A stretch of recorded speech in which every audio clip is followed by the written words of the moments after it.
عندي هنا محادثة ما بين اتنين. الجايد ده اللي هو المرشد السياحي، ولينا بنت اسمها لينا.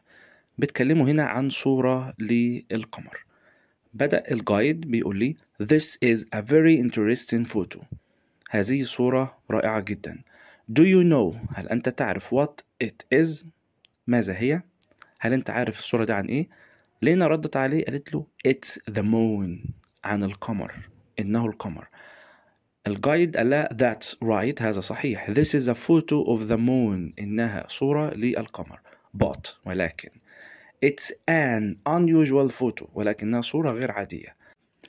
This isn't what we see when we look into the sky at night. هذا ليس ما نراه لما احنا بنبص على السماء بالليل. This is the far side of the moon.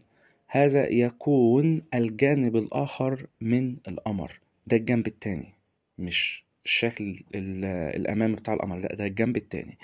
So, is this the side of the moon we can't see from Earth؟ فبتقول له هنا is this the side of the moon؟ هل هذا هو الجانب بتاع القمر we can't see from Earth؟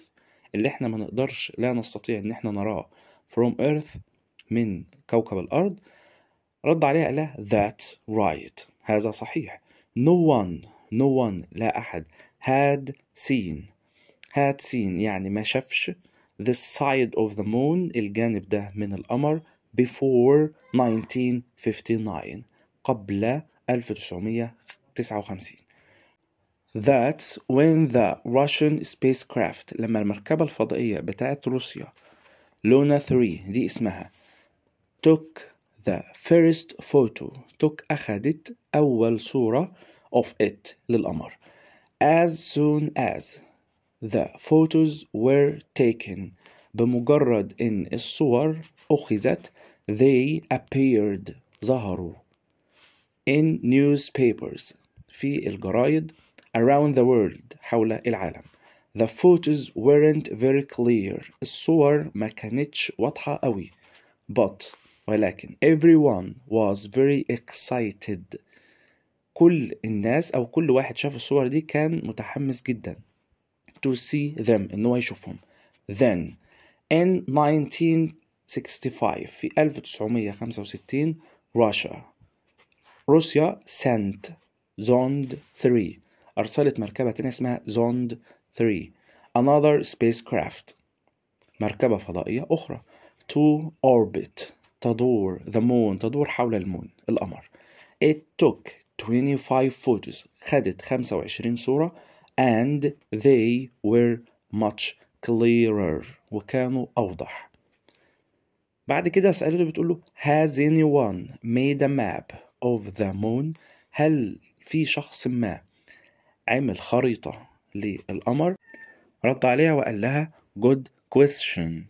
From 1966 to 1967 من سنة 1966 لحد 1967 the USA sent بيقول لي المملكة المتحدة الأمريكية أرسلت spacecraft to orbit the moon. أرسلت مركبة فضائية عشان تدور حوالين القمر and take photos وتاخد صور برضو. They used these to create maps of the moon. هم استخدموا ده علشان ينشئوا خريطة للقمر. At the same time في نفس الوقت Russia created maps برضو عملت خرائط، أنشأت خرائط using the photos from Zond 3 باستخدام الصور اللي خدتها من Zond 3.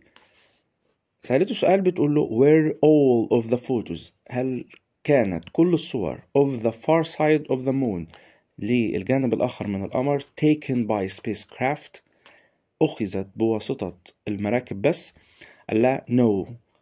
Soon after the maps were created بعد إنشاء الخرايط دي. طيب إيه اللي حصل بعد إنشاء الخرايط دي؟ قال لي astronauts from the Apollo 8 spacecraft رواد الفضاء اللي كانوا بقى في مركبة أبولو 8 دي أصبحوا the first people to see the far side of the moon. كانوا أول أشخاص يشوفوا الجانب الآخر من القمر. They took photos، هم خدوا صور of the moon as they orbited it، لما كانوا بيدوروا حواليه. يبقى السؤال بتاعها كان هل الصور اللي جاتنا دي كانت من المركبات بس؟ لا، ده في ناس اللي هم راحوا في مركبة أبولو دي، عملوا كانوا أول ناس هناك ينزلوا على القمر ويشوفوا الجانب الآخر من القمر ويصوروا هناك. بعد كده سألت له have any spacecraft، هل في أي سفن فضاء أو مراكب فضاء landed on the far side of the moon، هبطت على الجزء الآخر من القمر؟ قال لها yes.